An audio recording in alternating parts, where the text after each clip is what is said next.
Bismillahirrahmanirrahim. Assalamualaikum warahmatullahi wabarakatuh. Selamat sore Pak Presiden, serta Bapak Ibu, saudara-saudaraku sebangsa setanah air. Sama ini ingin saya sampaikan terkait pernyataan-pernyataan Bapak Presiden beberapa hari yang lalu, di mana pada saat sekitar 2 minggu yang lalu ada berita dunia yang mengatakan bahwa Sri Lanka mengalami shutdown atau krisis ekonomi. Saat itu Bapak Presiden menyampaikan bahwa rakyat Indonesia tidak perlu khawatir, karena Indonesia tidak mungkin akan seperti Sri Lanka. Indikator ekonomi bagus. Saat itu beliau menyatakan bahwa bahkan pertumbuhan ekonomi mencapai 5,5%. Kemudian indikator ekonomi secara makro menunjukkan suatu kinerja yang bagus. Rasio hutang terhadap GDP di bawah 40%. Kemudian angka kemiskinan semakin membaik. Dan parameter-parameter ekonomi yang lain yang menunjukkan sangat optimistik. Namun demikian, kemudian terakhir beberapa hari yang lalu Pak Presiden menyampaikan kondisi, mungkin beliau menganggap kondisi sesuatu yang realistik, kondisi ekonomi yang sebenarnya, yaitu kita harus banyak berdoa. Rakyat Indonesia harus banyak berdoa. Jadi apa yang dimaksud banyak berdoa dan sebagainya itu? Karena latar belakangnya adalah bahwa sebentar lagi Indonesia juga akan mengalami krisis. Bahkan harga bahan bakar minyak akan 2 kali lipat dari yang sekarang. Listrik pun demikian. Nah, bagi saya dan teman-teman yang menggeluti permasalahan kelistrikan, kami sudah lama mendeteksi bahwa nanti ujung-ujungnya akan terjadi krisis kelistrikan. Ini sudah lama kami sampaikan. Sebenarnya permasalahan utama itu tidak pada era Bapak Jokowi, tidak di era sekarang ini. Namun demikian kan Pak Jokowi saat menjadi calon presiden, bahkan mulai 2014 dan dilanjutkan 2019, kan selalu mengatakan bahwa akan mewujudkan nawacita. Nah, nawacita itu yang kami pahami adalah kehadiran negara di tengah rakyat, yang artinya bahwa negara itu hadir melindungi rakyat. Tetapi yang saya lihat ya adalah kehadiran, bukan kehadiran negara, tetapi kehadiran pejabat-pejabat negara di tengah rakyat untuk kelistrikan. Para pejabat negara itu hadir untuk ikut bisnis listrik. Ya, di situ permasalahannya seperti itu.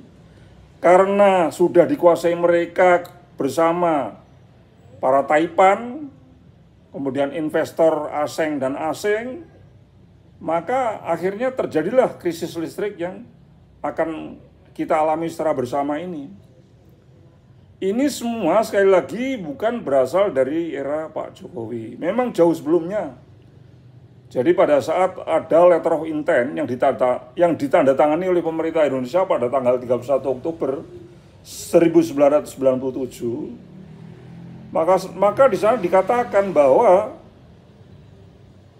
pemerintah atau negara tidak akan atau berkomitmen untuk tidak menangani lagi BUMN strategis pelayanan publik. Seperti itu, diantaranya PLN. Itu komitmen pemerintah atau negara Indonesia terhadap IFIS, yaitu Institutions Finance Internasional atau IFIS, yang anggotanya antara lain adalah World Bank, ADB, IMF, dan sebagainya. Itu memang merupakan komitmen pemerintah Indonesia terhadap IFIS itu, terhadap World Bank, ADB, dan IMF. Namun demikian sebenarnya ini bukan komitmen bangsa Indonesia, bukan komitmen pemerintah. Karena di sini adalah World Bank dan teman-temannya itu dan gengnya itu memutar atau melakukan strategi bahwa seolah-olah yang berkomitmen itu pemerintah Indonesia dalam letter of intent. Seperti itu. Nah, dari situ kemudian ya mau tidak mau BUMN strategis semacam PLN dan sebagainya ini kemauan mereka agar dilepas, tidak ditangani oleh pemerintah lagi, dilepas ke pasar, dimiliki oleh pasar, dimiliki oleh investor asing dan nasional, kemudian tarif listriknya diliberalkan. Nah, hal yang semacam ini melanggar konstitusi. Karena apa? Karena pada saat pasca kemerdekaan, perusahaan listrik ini sebelumnya kan bukan PLN, tetapi OGEM, ANIM, GBO, Ebalon, NIGM dan sebagainya yang saat itu dikuasai oleh perusahaan-perusahaan Belanda. Kemudian para founding fathers saat itu, yaitu para tokoh nasionalis seperti Bung Karno, Bung Hatta, kemudian tokoh Islamnya pun yang secara sejarah kita lihat adanya Mr. Kasman Singodimejo, tokoh Mangsumi, itu giat sekali menyandera perusahaan-perusahaan listrik ini bersama karyawan perusahaan listrik tersebut, kemudian dinasionalisasi menjadi perusahaan gas dan listrik negara pada tanggal 27 Oktober 1945.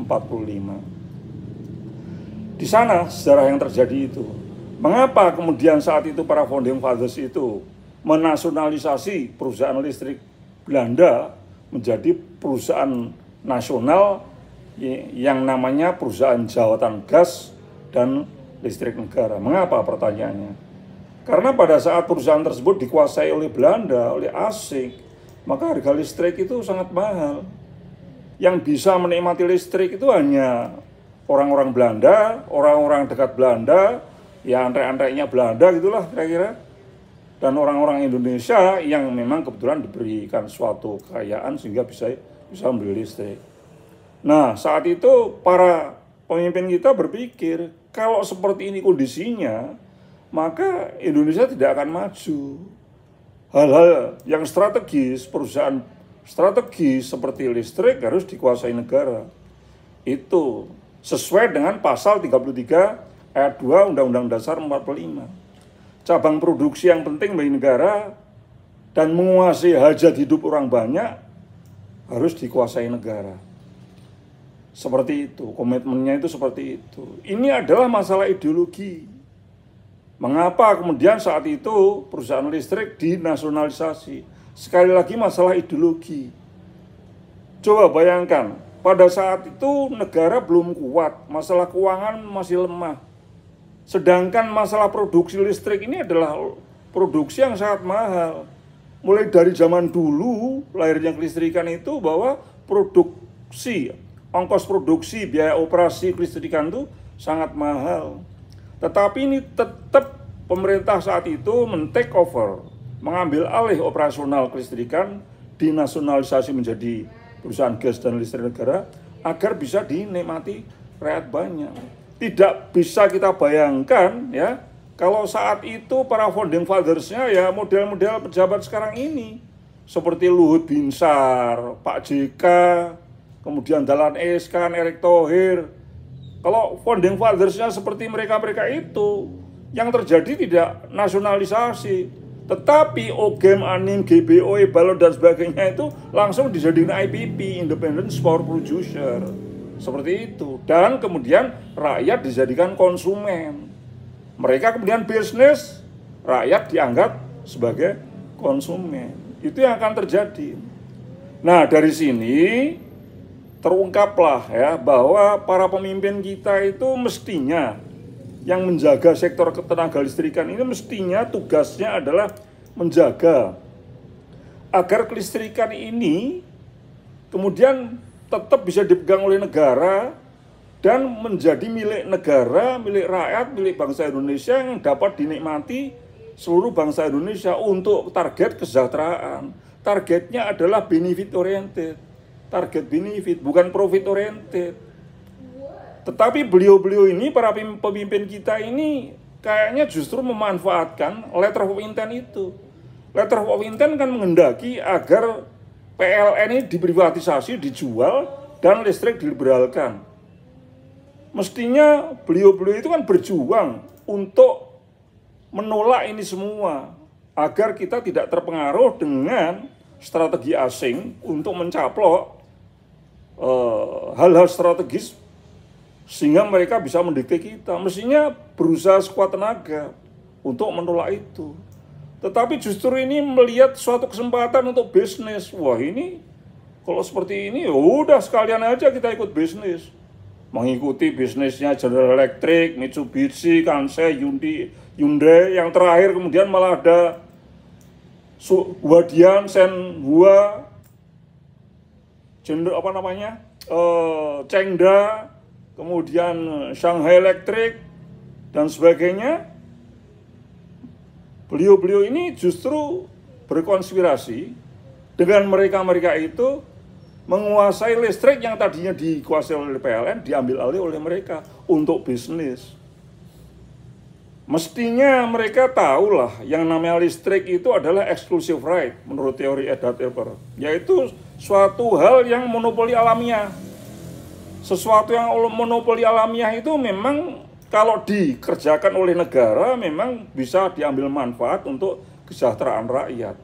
Tetapi kalau kemudian diambil alih oleh orang per orang atau swasta atau apapun, itu kemudian ya namanya swasta itu perhitungannya pasti perhitungan kapitalistik, yaitu produksi serendah mungkin dan kemudian profit setinggi mungkin. Nah, yang terjadi sekarang ini mengapa? Karena apa? PLN sekarang ini 85% sudah dikuasai oleh mereka. Dikuasai oleh para penguasa yang merangkap pengusaha itu, yang berkonspirasi dengan perusahaan-perusahaan asing maupun nasional. Kemudian ya targetnya adalah target untuk memperkaya diri sendiri. Sehingga kalau PLN jujur membuat laporan keuangan, sebenarnya PLN itu tiap tahunnya 200 triliun ke atas itu.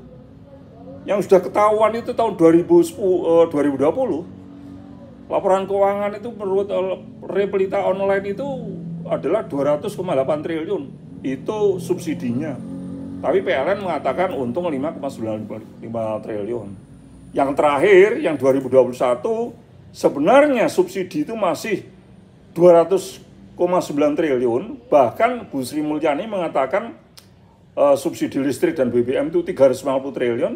Tetapi PLN tiba-tiba mengatakan, wah untung 13,7 triliun. Ini kan suatu hal yang merupakan pencitraan saja untuk menutupi bisnis para oligarki tersebut. Nah, seperti itu. Sehingga ya begini Pak Jokowi. Jadi saya pegang kemudian statement Bapak yang terakhir bahwa memang realitanya kita akan gelap. Kita akan menghadapi krisis energi, bahwa harga minyak bisa 2 kali lipat sekarang. Tarif listrik ini yang sekarang dinaikkan itu kan yang tidak diberikan subsidi, ini kan yang 3.500 VA. Tetapi di dalam konsep yang ada di The Power Sector Restructuring Program yang merupakan kelanjutan dari letter of intent itu, bahwa untuk Jawa Bali ini nanti nggak akan ada subsidi. Untuk Jawa Bali saja dulu. Tapi begitu Jawa Bali tidak ada subsidi, nanti akan dibebankan semua kepada konsumen, dan akhirnya seluruh Indonesia itu tidak akan ada subsidi. Itu target dari The Power Sector Restructuring Program yang merupakan penjabaran dari letter of intent. Itu seperti itu. Ini memang sekali lagi memang bukan di eranya Pak Jokowi, tapi mestinya Bapak yang kemudian sudah berjanji nawacita menjadikan energi sebagai tulang punggung ekonomi kan harusnya ya take over, harus kemudian bagaimana caranya, harus merekayasa, harus berusaha sekuat tenaga agar kemudian poin-poin letter of intent ini tidak kemudian memberatkan sekarang ini, tetapi malah kemudian aparat Bapak ini memanfaatkan. Wah, ini letter of intent bagus banget. Ya udah aku ikut bisnis. Ya hancur lah sekarang. Hancur. PLN hanya menguasai 15% aset di Indonesia ini, yaitu yang di luar Jawa. Sedangkan 85% yang kelistrikan di Jawa Bali ini, itu sudah dikuasai mereka itu. Ya konspirasi antara para pejabat pengusaha seperti Pak Luhut, Pak Dahlan Iskan, Erick Thohir, Zulkala, bersama dengan Shenhua, Huadian, Chengda, General Electric, Mitsubishi, Kansai, Hyundai, dan seterusnya itu. Habis, sementara retail yang sebelum 2010 itu dipegang oleh PLN, itu begitu Dahlan Iskan menjadi direktur utama, retail ini pun dijual ke para Taipan Sebelah Naga itu. Contohnya SCBD itu dijual total ke Pak Tommy Winata. Akhirnya apa? Sesuai analisa pembahasan dalam sidang Mahkamah Konstitusi, apabila pembangkit sudah dikuasai mereka, ya, kemudian retail juga dikuasai mereka, maka perhitungan penetapan tarif atau biaya operasional PLN itu ditetapkan oleh pembangkit dan retail. PLN di Jawa Bali ini kan hanya menguasai transmisi dan distribusi. Itu tidak bisa mempengaruhi tarif listrik, tidak bisa mempengaruhi biaya operasional PLN. PLN bisanya hanya menyewakan kepada perusahaan-perusahaan pembangkit yang independent power producer tadi dan retail yang Pak Dahlan Iskan, Tommy Winata dan sebagainya itu. Itulah yang kemudian akan mendikte pasar. Sekarang pertanyaannya, siapa sih yang nggak butuh listrik? Kita semua ini butuh listrik. Dari yang kaya sampai ke yang pas-pasan taruhlah, itu butuh listrik. Inilah yang namanya exclusive right, monopoli alamiah. Nah sekarang monopoli ini sudah berpindah dari PLN ke swasta, nasional maupun internasional. Ya sudah, kemarin memang ditalangi oleh negara dengan subsidi antara 200 sampai 300 triliun. Tapi kalau kemudian Pak Jokowi mengatakan tidak akan lagi ada subsidi listrik, yang 300 triliun itu akan ditanggung siapa? Itu akan ditanggung rakyat Indonesia. Tuh, yang jumlahnya berapa sekarang? 210 juta. Jadi berupa kenaikan tarif listrik. Sehingga wajarlah kalau negara-negara yang telah memprivatisasi perusahaan listriknya, yang telah menerapkan liberalisasi listrik dalam bentuk multi-buyer, multi-seller. Nah ini sebentar lagi yang terjadi multi-buyer, multi-seller. Karena apa? Erick Thohir kan sudah membuat suatu program subholding distribusi dan subholding pembangkit. Sebentar lagi subholding transmisi dibikin subholding, maka P2B, pusat pengatur beban yang ada di Cinere sana, itu akan dilepas menjadi lembaga independen yang mengatur sistem dan mengatur pasar. Nah, saat itu maka tarif listrik tidak bisa diintervensi oleh siapapun. Mekanismenya adalah mekanisme pasar bebas, tergantung dari para kartel tadi. Jadi kartel itu persatuan antara perusahaan-perusahaan pembangkit dan retail. Dan saat ini sudah terjadi, makanya mereka bisa menagih 200 triliun, 300 triliun itu kan karena sudah bersatu. Nah, mereka yang menentukan biaya operasi kelistrikan, dan sekali lagi setelah ini nanti tidak akan diberikan subsidi, akan dibebankan langsung pada konsumen, pada rakyat Indonesia. Sehingga yang terjadi di negara-negara yang sudah melakukan sistem ini, ya, MBMS atau unbundling lah ya, sebelumnya itu unbundling itu pemesanan usaha, yaitu bahwa terjadinya suatu usaha kelistrikan yang dipisah-pisah, pembangkitnya oleh swasta, transmisi distribusi oleh PLN, retailnya oleh Dahlan Iskan, oleh Tommy Winata, oleh Sim Sriadi, itu namanya unbundling. Nah, pada saat sudah demikian dan kemudian transmisinya tidak dipegang lagi oleh PLN atau negara, maka yang terjadi adalah mekanisme pasar bebas. Mekanisme pasar bebas itu artinya bahwa semuanya sudah terserah mereka. Demand jelas sudah pasti. Ini yang akan terjadi di Jawa Bali itu seperti itu. Jawa Bali dulu itu akan seperti itu, akan dilepas di dalam mekanisme pasar bebas, dan kemudian PLN-nya otomatis bubar sesuai konsep The Power Sector Restructuring Program. PLN Jawa Bali bubar. Kemudian setelah itu PLN luar Jawa dibikin perusahaan listrik wilayah.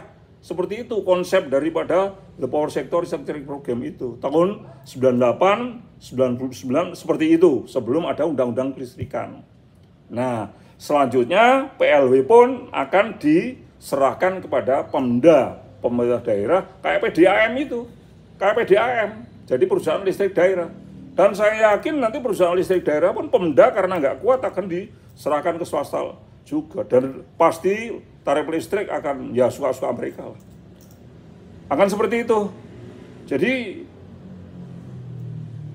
kami kemudian menagih, nawacita Pak Jokowi itu sekarang di mana? Nawacita Pak Jokowi itu di mana sekarang? Sebentar lagi kita ya pasti akan seperti Sri Lanka.